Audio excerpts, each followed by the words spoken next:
પ્રવાહ ન્યૂઝ સમયની સાથે અફવા નહીં ફક્ત સમાચાર। વડોદરા મહાનગરપાલિકા ચૂંટણી 2021માં વોર્ડ 5માં ભાજપનો જોરદાર પ્રચાર। જયપ્રકાશ સોની મેદાનમાં।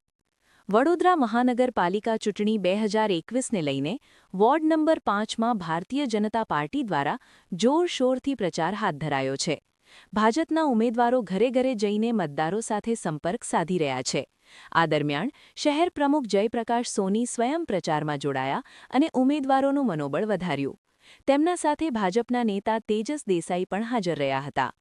પ્રચાર દરમિયાન કાર્યકરોએ વિજયી ભવના નારા લગાવ્યા અને મતદારોને ભાજપના પક્ષમાં મતદાન કરવા અપીલ કરી। સમગ્ર વિસ્તારમાં પ્રચારને લઈને રાજકીય માહોલ ગરમાયો જોવા મળ્યો।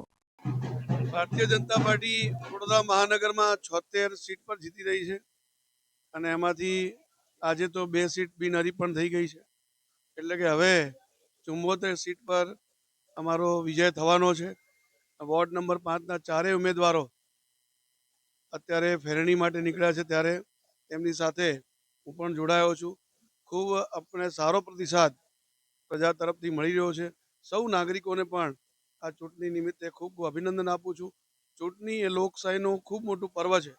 સૌને હું અપીલ પણ કરું છું આપના માધ્યમથી 26 તારીખે મોટી સંખ્યામાં ભારી માત્રામાં મતદાન કરીને લોકશાહીના પર્વની આપણે સૌ સાથે મળીને ઉજવણી કરીએ।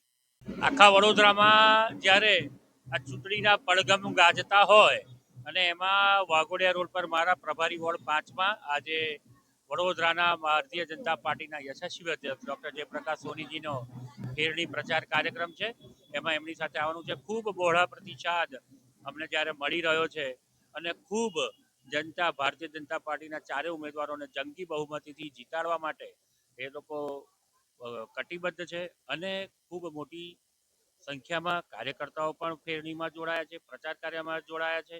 આવતીકાલે યુવા અને લોકપ્રિય ગુજરાતના નાયબ મુખ્યમંત્રી શ્રી હર્ષભાઈ સંઘવીજીની પરિવાર 4 રસ્તા ખાતે જાહેર સભા છે। એ જાહેર સભાનું પણ આમંત્રણ હું આપના માધ્યમથી આખી વડોદરાની જનતાને વોર્ડ નંબર 4, 5, 6, 14, 15, 16 6 વોર્ડના જાહેર જનતાને હું આપું છું અને મોટી સંખ્યામાં આપ સૌ પધારો એવી મારી હૃદયપૂર્વક આપને આમંત્રણ છે। વડોદરાના ઇતિહાસમાં સૌ પ્રથમવાર 2 સીટ બિનહરીફ યશસ્વી અધ્યક્ષ ડૉક્ટર જયપ્રકાશ સોનીજીના નેતૃત્વમાં ભારતીય જનતા પાર્ટીએ મેળવી છે। આ વડોદરાની જનતા વિકાસની રાજનીતિને સમર્થન આપતા હોય અને એમના ઉમેદવારોને જાણે ભાન આવતું હોય કે આ વિકાસ જો કરવો હોય તો મારે ભારતીય જનતા પાર્ટીના જ પક્ષમાં રહેવું પડે, એ વિચારધારાને એમણે અપનાવી છે। અમે એમનું હાર્દિક સ્વાગત કરીએ છીએ અને વડોદરાની જનતાને ખૂબ ખૂબ અમે અભિનંદન આપીએ છીએ અને ભારતીય જનતા પાર્ટીના 2 કમળ ખીલી ચૂક્યા છે, બાકીના 74 બાકી છે, એ 28 તારીખે બાકીના